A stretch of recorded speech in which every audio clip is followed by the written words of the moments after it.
Como también se reactiva el tema, aunque los tribunales van poniendo a cada uno en su sitio. Hablo del tema de los areneros, de la extracción de áridos de Güímar. Vamos directamente con ese tema, Moisés, porque vamos a recordar imágenes de ese proceso judicial y además con un documento.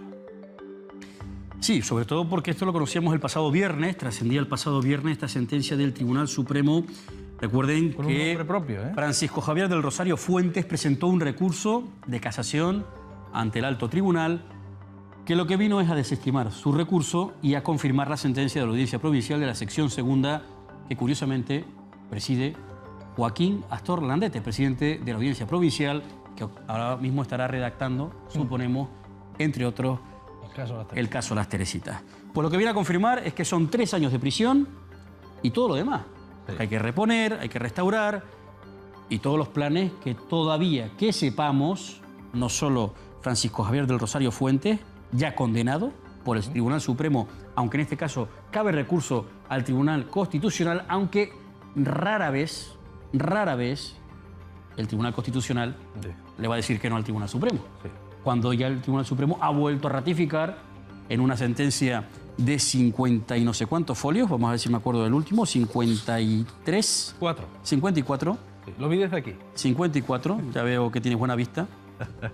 Yo, la página 54, para no contradecir en este caso a nuestro invitado, tiene 53, es la última que tengo yo, pero también tiene una parte en la que se habla de ese recurso que se podría presentar, un recurso de amparo ante el Tribunal Constitucional. Lo sabrá él cuántos folios tiene. Carlos Álvarez, buenas noches. Buenas noches, Enrique. Buenas noches, Moisés. ¿Qué tal? Gracias por estar aquí. Usted un placer. Es abogado de la acusación. ¿Es un caso que ya terminó? Sí, yo creo que ya podemos poner punto y aparte con respecto a la condena penal y empieza el plan de restauración, que es la parte complicada de esta sentencia que tanto ha costado, tanta batalla judicial, tantas noches sin dormir, tantas presiones de todo tipo, como sabemos que siempre han sido por este letrado denunciadas, y ya por fin poniendo las bases sobre la condena por este delito contra los recursos naturales y el medio ambiente en el Valle de Güímar. Carlos, dígame una cosa, ¿por qué los otros encausados llegan a un acuerdo? Lo sabemos, ¿no? Con muchos millones de euros en medio. Correcto. ¿Y por qué Francisco Javier llega hasta este tribunal? Bien, principalmente porque los 3 primeros encartados consideraban que eran autores de un delito ecológico y que no tenían defensa alguna. Principalmente quizás las asesorías jurídicas de cada encausado son las que han permitido de que esas personas, pues con los beneficios del derecho penal español, que todo hay que decirlo, si hay conformidad del Ministerio Fiscal y de este acusador, pues se puede conseguir la reducción de la pena, en este caso pena suspendida de prisión. Ajá. Son las asesorías. Por parte de Francisco Javier del Rosario, su letrado entendía que no era responsable, primero porque entendía que no era el administrador. Curiosamente, letrado que fue juez instructor. Por eso le iba a preguntar. Que lo mantuvo en la causa, ahora, curiosamente. Wow. Lo mantuvo en la causa porque olvidemos que el abogado de Francisco Javier del Rosario, en la vista de la sección segunda de la audiencia, fue juez en el periodo de 1 año y medio, entre los años 2007 a 2008. Curiosamente elige al juez como letrado, pues él el que decide que evidentemente no era responsable de como autor, porque entendía que no era el administrador que figuraba en el registro mercantil y que por lo tanto la acción que yo había iniciado estaba equivocada en cuanto al autor, que teníamos que habernos dirigido contra el administrador único que figuraba en el registro mercantil, que era un tal Miguel Reyes. Evidentemente yo partía a la base de que todos los documentos, una vez que yo presenté la querella en el 2005, había más de 70 documentos en el que aparecía él como autor, perfectamente como administrador. En algunos documentos, incluso públicos, presentados en el Cabildo, decía que era el administrador único. Disculpa un momento, Moisés, entonces ¿este señor es el único que va a entrar en la cárcel? Sí, esto ha sido una prueba quizás curioso. Es un caso donde 3 encausados se apartan y donde pueden ver lo que les evitan prisión, ¿no? Los 3 encausados. Evidentemente. Evitan prisión pagando. Evidentemente. El plan de restauración, subordinado al cumplimiento de 2 años. Y este señor tiene la prueba fidedigna de que si no hubiesen pactado con el fiscal y con este acusador, hubiesen entrado en prisión. La sentencia hubiese sido la misma. Pero una curiosidad. Sí.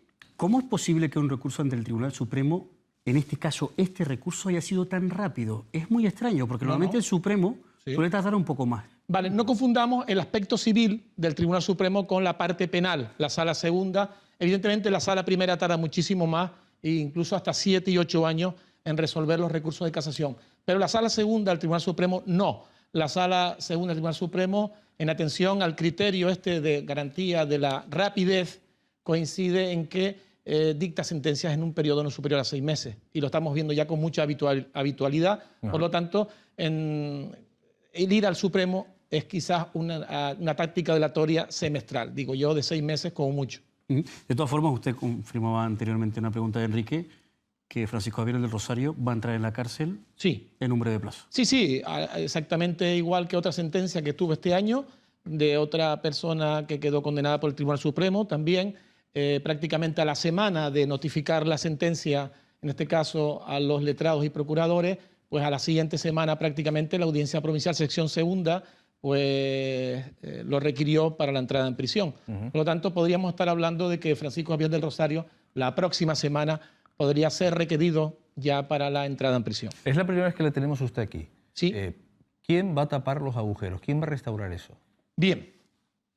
Pregunta importantísima. Yo tengo una batalla legal, una batalla política, y digo una batalla legal, judicial, batalla política. Los areneros tienen que cumplir con la sentencia. Partimos de la base, don Enrique, del principio de intangibilidad de la sentencia firme. Quiero decir con esto que la sentencia no debe quedar subordinada a ninguna ley futura de un parlamento canario. Es un poco lo que, al parecer, el ciudadano entiende que puede ser una tomadura de pelo. Evidentemente, yo parto de la base de que con la normativa actual se puede perfectamente ejecutar la sentencia. ¿Por qué? Porque hay un Real Decreto, el 975/2009, que impone al consejero de Industria la obligación de, si no aprueba los planes de restauración de los areneros, aprobarlo él y hacerlo él, cueste lo que cueste. Yo no admito que el director de Industria haya dicho a la Audiencia Provincial que la sentencia no se puede ejecutar porque no tiene medios. Hablamos de medios, hablamos de dinero. ¿Por qué no establecemos un criterio de exigibilidad, como toda sentencia penal firme, de recaudación de la responsabilidad civil, que como todos sabemos ha pasado un año y todavía no tenemos el dinero en casa para poder dárselo a las administraciones competentes para elaborar el plan de restauración? Evidentemente, esto es una de mis mayores batallas. Yo ahora, es verdad que yo estaba esperando esta sentencia del Tribunal Supremo, todo hay que decirlo, porque podía variar el fallo, pero ya que tengo los 4 condenados, no olvidemos que habían 5, pero 1 falleció, por lo tanto son 4 los condenados, firmes ya, estableceré un criterio de ejecución, intentaré hacer lo que pueda, porque en definitiva la acusación particular en este momento debe tomar la voz cantante. Yo he recibido muchísimas propuestas de cara a que los políticos, digamos, ayuda personal, incluso de abogados de otros organismos públicos como el Cabildo, para conseguir la ejecución de la sentencia. La agradezco, pero lógicamente si no soy yo el que toma empuje en este tema, pues me parece que no va a haber una ejecución rápida. Precisamente con respecto a ese tema, al tema de la colaboración por parte del Cabildo, recuerden que se ha redactado una ley por parte del Cabildo Insular de Tenerife que se ha llevado al Parlamento de Canarias. Recuerden que hemos hablado muchas veces de ese tema.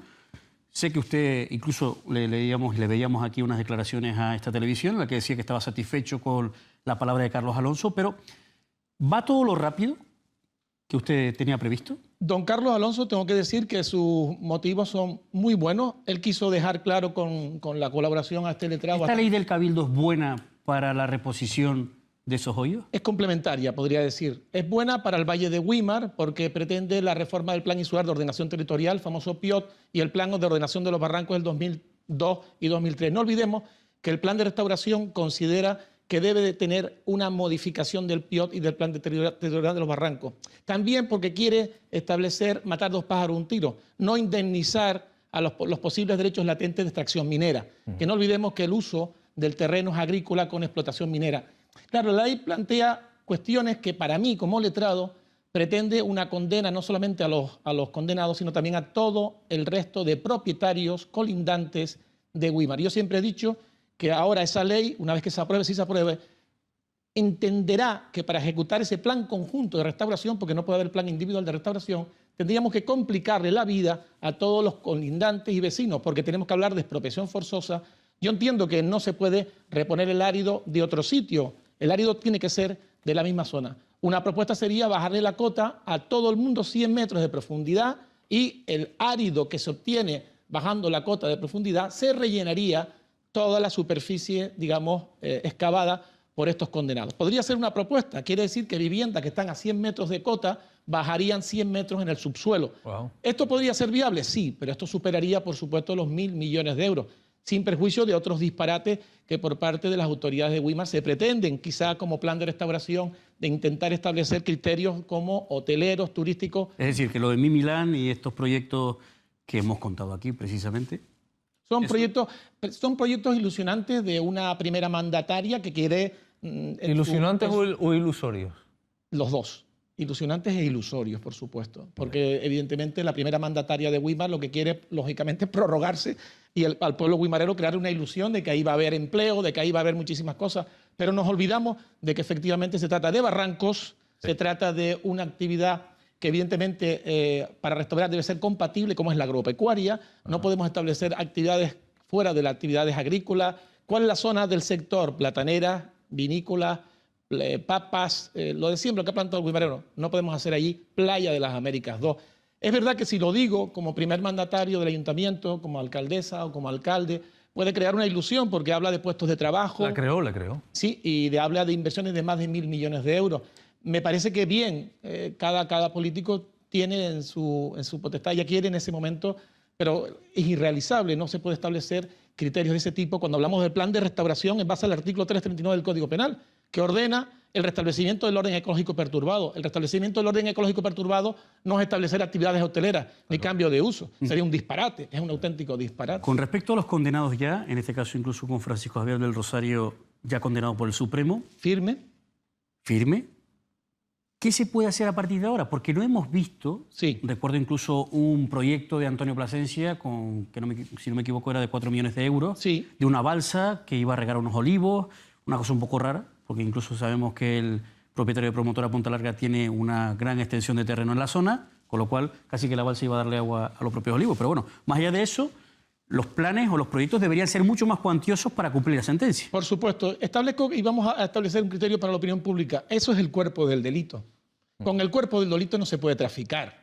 Es decir, ahí vemos a una señorita muy bonita que la han erosionado. No se puede traficar. Para mí, como letrado, lo que pretendía el señor Plasencia es sacar del cuerpo del delito mayor rédito, por supuesto. ¿Por qué? Porque él pretendía plantar ahora un olivo que están en Europa subvencionado con una balsa, que es decir, una charca, una mareta en su fondo, a modo de parque Mímila. Quizás podríamos también poner una serie de toboganes y si no sacas el agua suficiente también nos podríamos tirar y bañarnos en el hoyo de Plasencia. Bien, yo creo que eso ha sido un poco una tomadura de pelo, porque si bien el letrado del señor Plasencia me dijo a mí y al fiscal que uno de los requisitos para poder suspender la pena era que ponía 55 millones de aval inmobiliario, yo no he visto ningún aval inmobiliario desde enero del 2016. A día de hoy no hay nada, no solo de Antonio Plasencia, sino del resto de condenados, sobre la manera de resarcir lo que... Efectivamente. Yo voy a iniciar ahora, a partir de ahora, una ejecución de las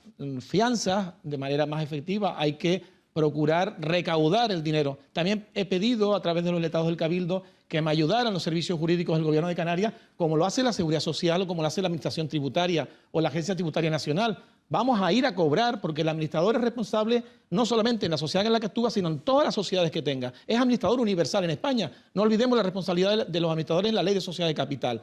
¿Por qué no establecemos un criterio de recobro inmediato? El señor Plasencia tiene muchísimas sociedades. Por ejemplo, recibe del Gobierno de Canarias muchísimos alquileres de edificios públicos. ¿Por qué no recaudamos como la eficacia con las políticas que hace la Seguridad Social cuando un administrador es insolvente en una sociedad, pero es solvente en otras? Y la fusión de empresas, la sucesión de empresas, todos esos criterios que se establecen hoy por la jurisprudencia administrativa de cara al recobro inmediato. ¿Es un embargo? Evidentemente, es un embargo. Vale. Hay que embargar porque la fianza no se ha puesto de manera voluntaria. De hecho, el juzgado de Weimar, de Instrucción 2, que fue el que tramitó, era el encargado hasta la vista de recaudar y solo embargó pues prácticamente nada. O sea, tonterías, coches viejos, palas mecánicas viejas, un sueldo en Promotora Punta Larga, pero en absoluto los 69.400.000 y tantos euros que respondía Plasencia, etcétera, etcétera. Es decir, en total teníamos que recaudar entre los 5 areneros unos 200, casi 300 millones de euros y con los 4 son 202 millones de euros y todavía no hay ni una sola cantidad consignada ni ofrecida voluntariamente, porque en eso me siento bastante defraudado como acusador, porque si prometiste como letrado del señor Plasencia ofrecer un aval inmobiliario, tenías que haberlo aportado ya. Han pasado un año de la sentencia. Y no olvidemos que la sentencia pone que el plan de restauración estará subordinado al ejercicio en el plazo, al cumplimiento, perdón, en el plazo de 2 años. Y no es condena, es pena. Al ser pena, entrarían en prisión por el incumplimiento. ¿No les queda, perdona que le interrumpa, abogado, Sí.